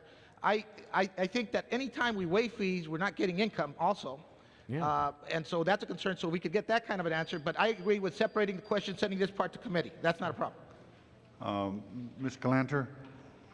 Mr. Bernardi, the historian, wasn't that Billy Mills? Yeah, historian. Billy Mills is... But because he's mentioning about setting up the trust fund, and I think Mr. Wax kind of pointed out, what the problem is that we recall one case in Mrs. Pikus district where it cost almost $5,000, where the person, we assessed that person because the tree it was on a corner lot, I believe. It tore up the lot. So how many of these fee waivers are you going to have to get in order to come up with $5,000 just for this one situation? Okay, we're going to send 10A to committee, and we're going to vote on 10 now. Prepare the roll. Tabulate the vote. 11 ayes. That is approved. Next item. Now we're going to take up we're going to go through the rest of the agenda. Mr. Item number 13 was called special. Item 13. Mr. Wax, I think you would call that special because there was no, I mean, Mr. Wu is in favor of it. It's his motion. Let him I support him. Mr. Wu. Mr. President, I move approval of the majority report.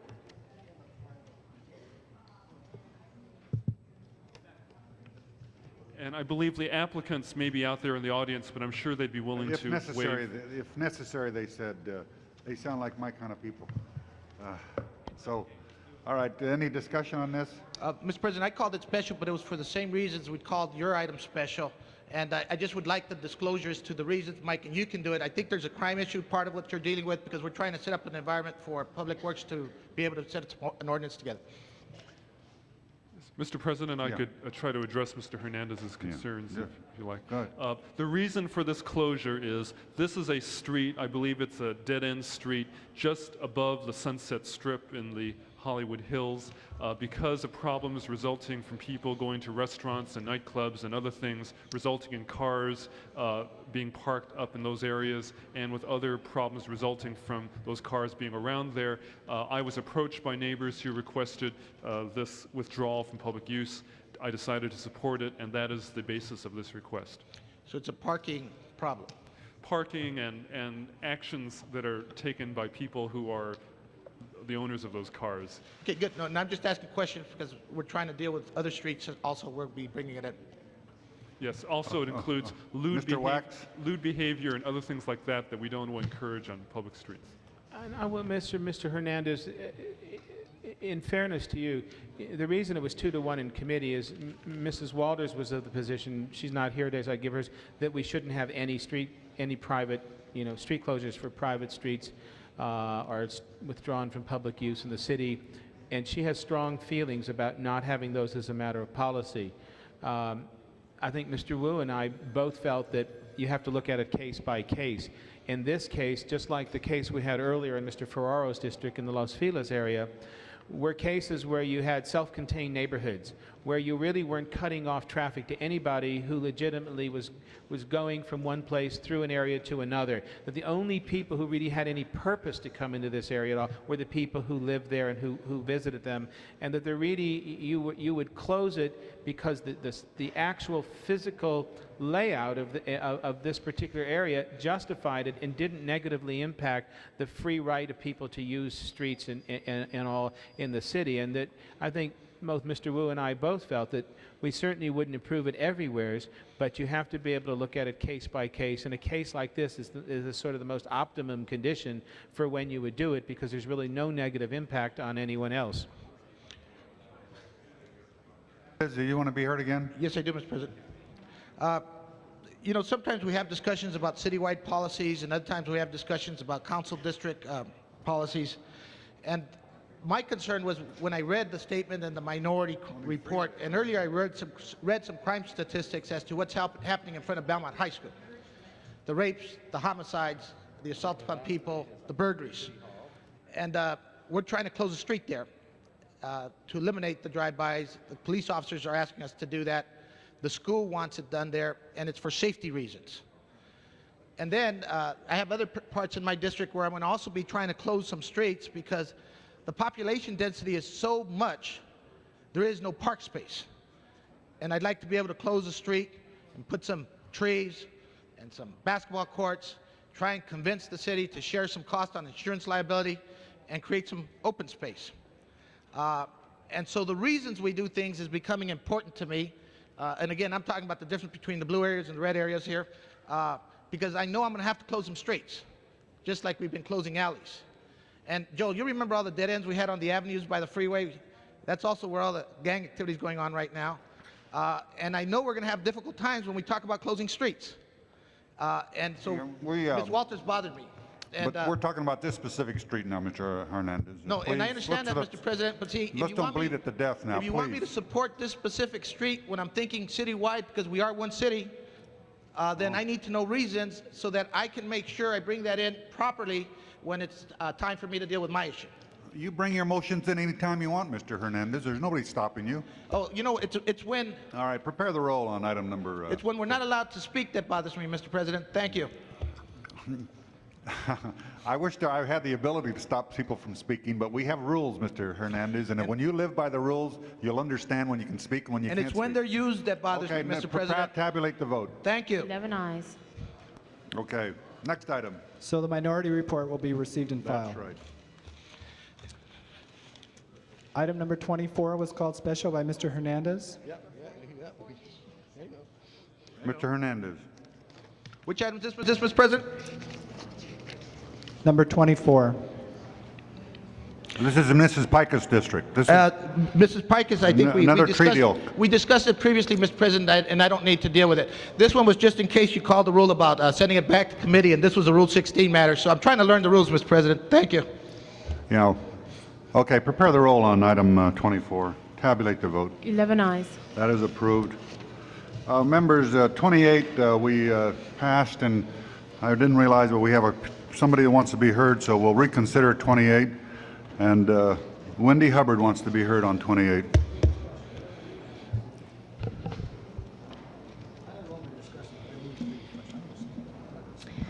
I support the motion of the hearings that are going to be commencing on Friday, May 8th, 1992,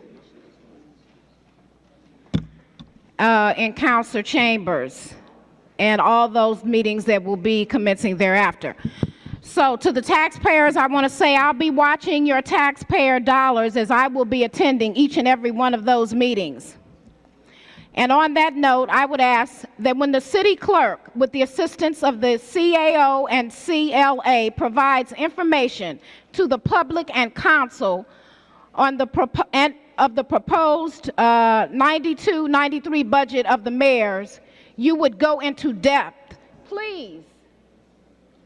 You would go into depth explaining to the taxpayers any expense account that the mayor receives. I would ask that you check to see if there is anything hidden in any accounts that he would have control, that he has control over, where he could dabble and no one would know it.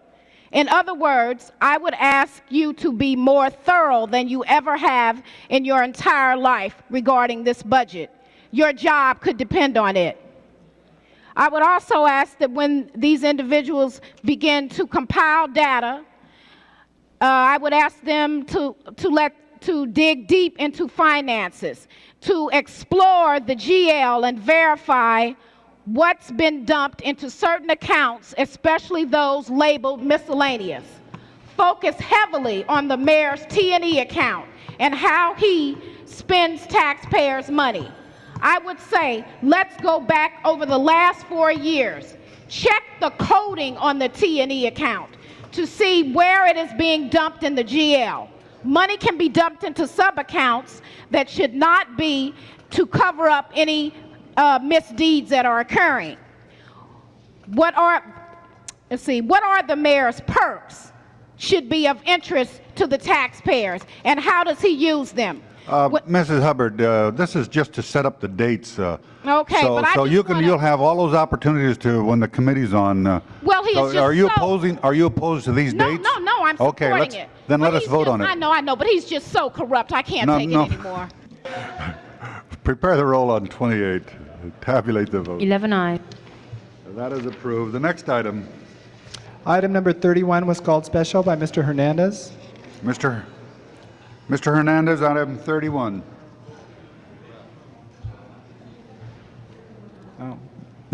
Mr. Hernandez walked out. Okay, well, prepare the roll on 31. Tabulate the vote. 11 ayes. I think he left. Next item. Item number 2 was reconsidered. All right, item number 2, Mr. Yaroslavsky. Mr. President, you know, I've been around here long enough to remember when we didn't have ballot simplification, when things were simple and we didn't have to simplify them. Now we get into simplification, and I do not understand, for the life of me, how it is that a group of intelligent, presumably intelligent people get together. I'll tell Eunice Chesler. Well, I'm sure Eunice will listen closely to what I have to say. I don't even know she was on the committee. But she certainly is an intelligent individual. How they can look at I assume that they all read the charter amendments in their entirety, because if you're going to give ballot simplification language about a charter amendment, I assume that they read the charter amendment. Now, there are two mistakes that we caught this morning, and unfortunately after it was approved, that's why I had to move reconsideration. One is on Charter Amendment G, where it says, this is relating to the bid preference. The bid preference in city contracts and requirements for purchasing U.S.-made products. Charter Amendment G has nothing to do with U.S.-made products. It has to do with California and L.A. County-made products. And if they can't figure that out, then I don't want this in there at all, because this is wrong. This is an error in fact, number one. And it's repeated. This U.S.-made products business is repeated throughout the so-called simplification. And then there's another one in Charter Amendment F, the police reform measure, where it says the following: the chief is under civil service rules and may remain in office unless removed for misconduct. That's the current situation. And then the proposal, according to this, is to remove the chief for reasons other than misconduct. This reminds me of that great Rodney Dangerfield line when he was trying to invite his English teacher out for a date.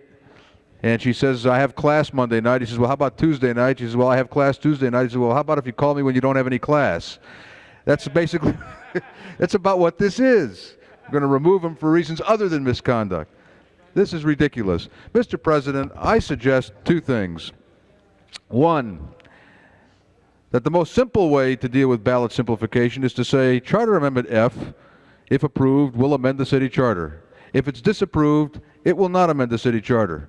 If you want to amend the charter, vote yes. If you want to not amend the charter, vote no. That I think we could all agree on. Anything else, I've had a problem with this committee business before, and I've never made it, but this is so egregious, Mr. Haggerty, that my recommendation is I don't think we have time. I don't want to send it back to the committee. I don't want to offend their sensibilities. I want to make two motions. One, that we receive and file these and not have any ballot simplification on any of the charter amendments. I think the people of this city are intelligent enough to read this for themselves and read it correctly, not like our ballot simplification committee read it. Secondly, as a separate motion, I want to move that the Rules and Elections Committee review the whole ballot simplification process and either recommend ways of strengthening it or junking it. One of the two. Those are my two motions. I move we receive and file the ballot simplification for this election. And it'll probably save us a few bucks, too. All right, Mr. Wax. I'm not going to support that, Mr. President, and I have to give the council some background. Now, I haven't read these, and Zev may well be right. He certainly will know on the one he's proposed what's accurate and what's not, and I would think that if it's not accurate, we should find a way to correct it. But the broader issue, I'm going to go back to that because I am the sponsor of the ballot simplification. We had at this point, years ago, Mr. Yaroslavsky, before you came here, we had, it is a long time ago, but we had, in fact, ballot measures going out to the public that were so impossible to read that you'd need 2 lawyers to figure out what was there. And we asked at the time, many people were concerned with, can it be simplified so that people could understand it? Now, we got the legal thing back that you had certain legal requirements to write the proposals themselves, so you couldn't replace that. But you could add to it by having a simplified process. Our CLA at the time and all said, well, we already have a simplified process. We brought in, Mr. President, from USC and from Loyola and 3 other universities, reading experts who went over all of the prior ballot arguments that had been going out to the voters. And they determined, Mr. Yaroslavsky, that what was going out to the voters was at a college or graduate school level, and that the average reading level in the city of Los Angeles at the time among voters was 8th grade. And so they came up with a total set of proposals to have ballot simplification measures put in at a level that could be read by the average voter. And it dealt with the length of the sentences, the complexity of the words, and the whole thing. And that was done by a group of experts from SC, Loyola, and other schools who really know about reading and about comprehension, and then they set up a process to do it. Now, it doesn't mean that the people then who are appointed always do it right, but you don't throw out the whole system, which was well intended. In fact, I think it was Gene Fuson at the time who was the guy that really was the one that began this, and from his and from all of the experts we had, we developed this. And to throw it all out because you don't like the way they did one is ridiculous. I am more than willing to receive and file it on the one that you're addressing, but I am not going to just receive and file it willy-nilly and throw out a process that was thought out by experts, that has served this city well, and that changed something that galled a lot of voters in this city of not being able to understand what they were voting on. Mr. Bernardi. I need to ask one question. This is a charter. Are we permitted, Mr. Haggerty? Don't there have to be something on the ballot, or could it be challenged after the election? No, the election code gives the council the power to disapprove what is submitted by the Ballot Simplification Committee, and if they disapprove it, then nothing. But we're not required then by Mr. Wax's motion that was made pre-Zev Yaroslavsky is not required on the ballot? Well, frankly, Joel, I think we ought to throw it all of those clarifications that supposedly is for an 8th grade level, and maybe we ought to start improving the 8th grade level to a little higher instead of going down to the 8th grade level. Make the 8th grade level come up a little higher. I think we'd all be better off. By now, it's probably 6th grade. Ms. Galanter. I want some help understanding what this motion means. Do the arguments that are submitted, if Zev's motion to disapprove the whole package passes, does that mean that there will be not only no simplification, but no argument for with somebody's name on it? And no. It's just the simplification. All right. Yeah.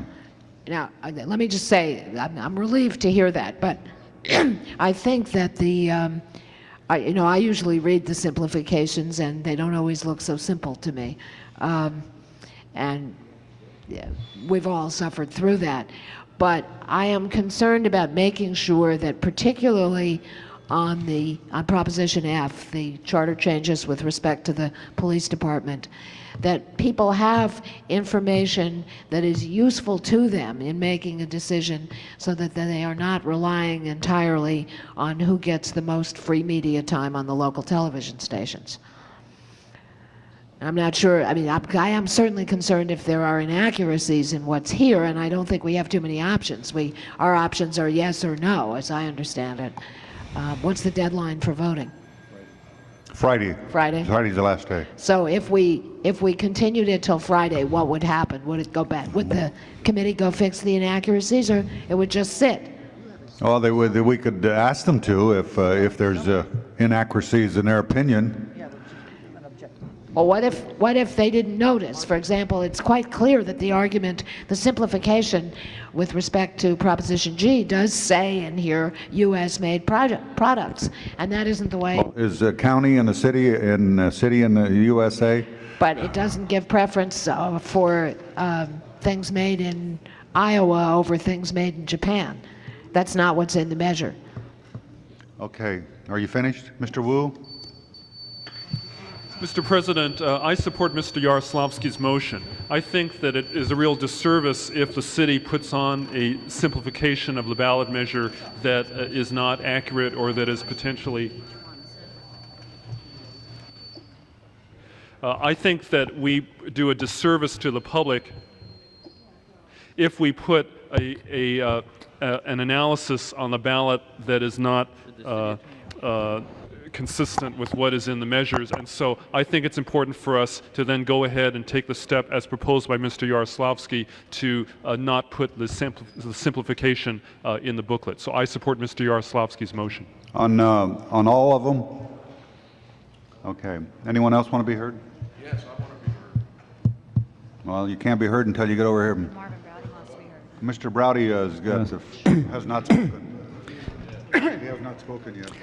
Members of the council, I agree with Councilman Wax. We should not jettison the whole system, but we also have the responsibility of accepting or rejecting this.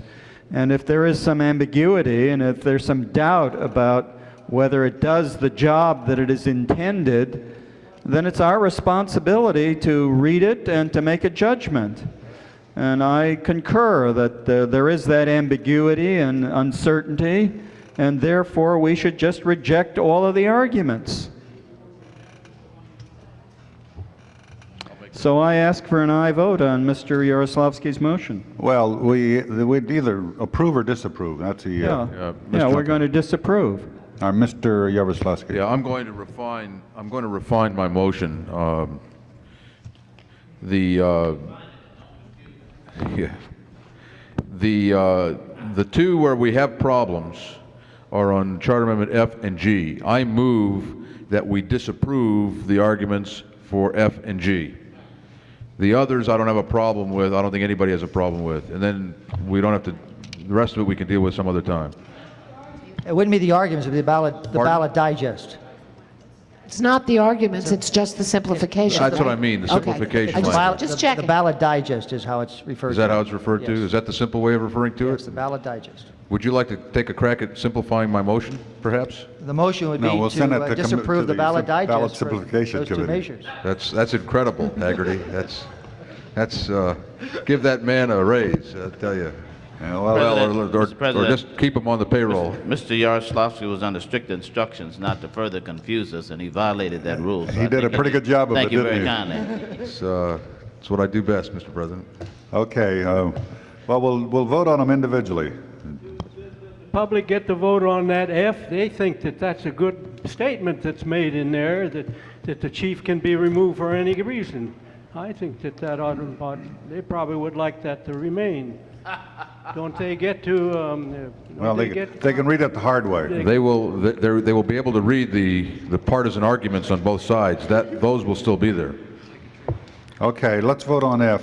That was a good try, Ernie. Yeah, a no vote would reject it. No, an aye vote would approve my motion to disapprove. Wait a minute. No, we're going to vote these separate, one at a time, dividing the question. Hold on. Well, I think you need to clear the board. How are you going to do this now? And if you want this battle simplification, you just vote yes. If you don't, you vote no. We need to clear this. Is that okay with the city attorney? Can I hear again what the question was? Pay attention, will you, John? Yes, I will.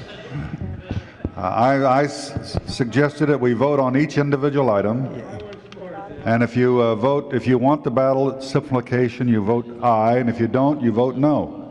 Well, it should be actually the ballot digest language. It's not the ballot simplification. Yeah, well, that's the right. Ballot digest. However, the question that I have is if there's a vote, if the vote is 2-8 on Proposition G, for example, is that enough for this to be kept off?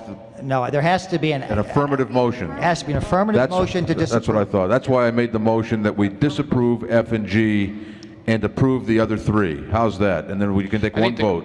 Mr. President, I think the question should be, do you want to reject the ballot digest? If there are 8 votes to reject it, then it is rejected, and it's very clear in the code. So an aye vote would be to reject, and you should go down the 4, one at a time. Fine. So an aye vote is a rejection. A disapproval, we should. A disapproval. Okay, let's Wait go. a minute. Point of order, Mr. President. You need 8 votes to approve putting anyone on the ballot. Yeah, but if you, the problem is if there's no approval or disapproval, it goes on the ballot unless the council affirmatively disapproves. You need 8 votes to disapprove. Okay. Okay, prepare the roll on item F. Wait. Do we want an aye vote on this, or this is to reject? Want an aye vote on this? Tabulate the vote. 7 ayes, 4 noes.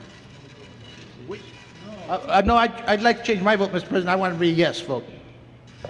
There's no question in my mind. I want to be a yes vote. You have to move to reconsider then. Well, let him move to reconsider. He can move to reconsider. I think you have to reconsider because that does changes the outcomes. So move, Mr. President. He made it clear. Okay, prepare the roll on reconsideration of F. Ask for an aye vote. Tabulate the vote. 9 ayes, 2 noes. Okay, now we have F before us again. Prepare the roll on F. Ask for an aye vote. Prepare the roll. Tabulate the vote. 8 ayes, 3 noes. Okay, that is approved. Next, G. Ask for an aye vote on rejecting the G. Digest. Aye. Prepare the roll. Tabulate the vote. 10 ayes, 1 no. That is approved. And why don't you want to combine the others? H and I, is there, we just don't vote, well, prepare the roll on them. Just vote no. I ask for a no vote on H and I. Well, no, the vote. Well, do you want to approve H and I? Yes. Well, just move to approve H and I. I would so move. All right. We have approval on H and I. Prepare the roll. Prepare the roll on H and I. I think we now know why there was a problem. Yes. Tabulate the vote. 9 ayes, 2 noes.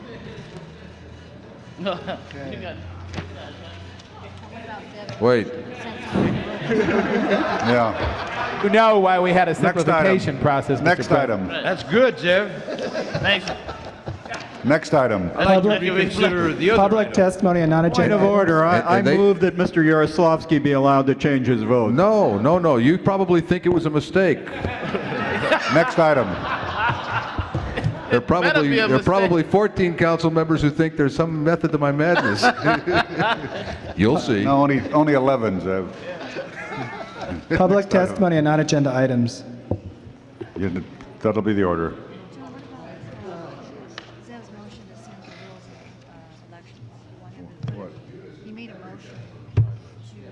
Did you want this to go to committee? I mean, to the. The issue of the ballot simplification. Yeah, it's too late. Okay, the next item. Ray, what do we have now? Public testimony on non-agenda items. Okay, Richard Robinson. Mr. President, members of council, Pershing Square is supposed to be closed. 11 years ago, when I began this volunteers effort to beautify downtown Los Angeles, crime was not as rampant. April Fools is still open.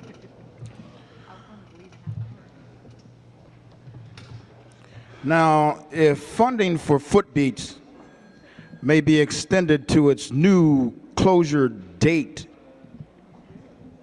Pershing Square's new closure date, money will be a solution to this problem. Thank you. Cindy Hubbard.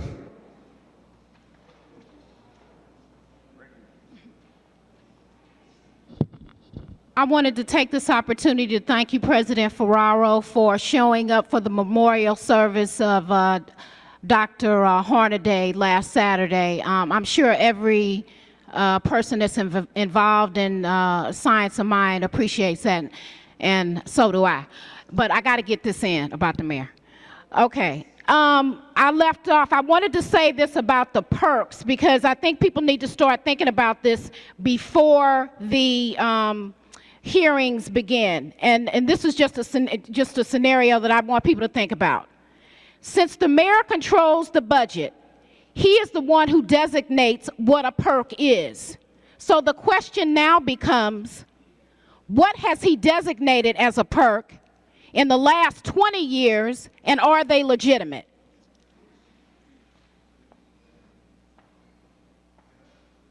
Charge we have, so the public comment period will be closed. The next item.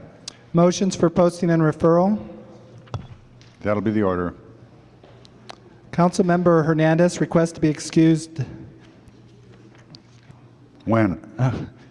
April 15th, meets council policy for city business. Unanimous vote. Councilmember Holden requests to be excused today for city business. Unanimous vote. We just have the closed session. We have a closed session item. Would everybody in the chamber that does not belong here with the closed session please leave the council chamber?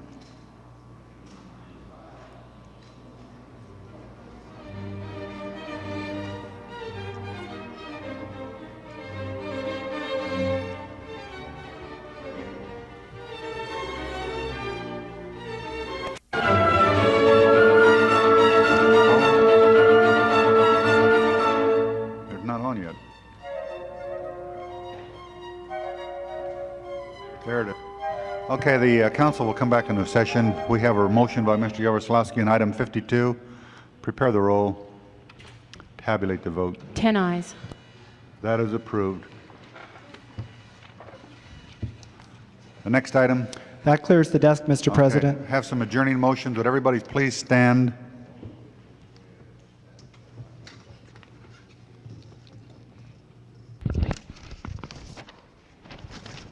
Robert Wine passed away. He was the founder of Bob's Big Boy chain of restaurants. He leaves his wife and 2 daughters and 2 sons.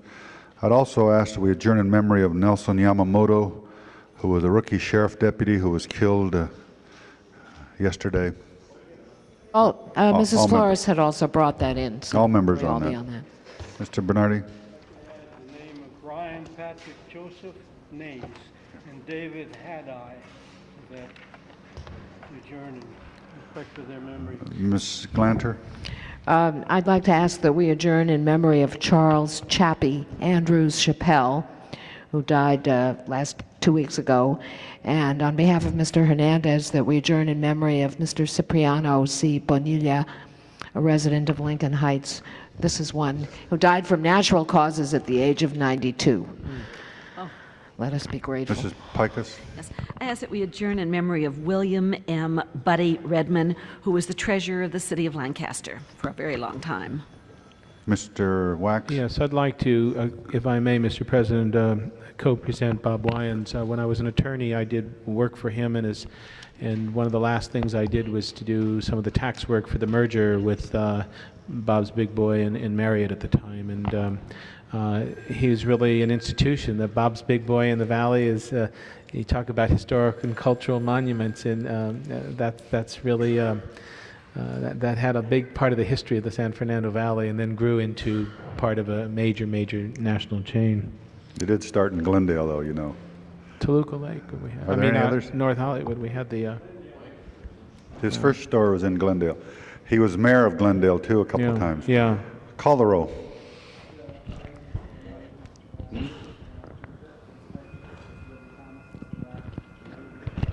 Aye, the council is adjourned.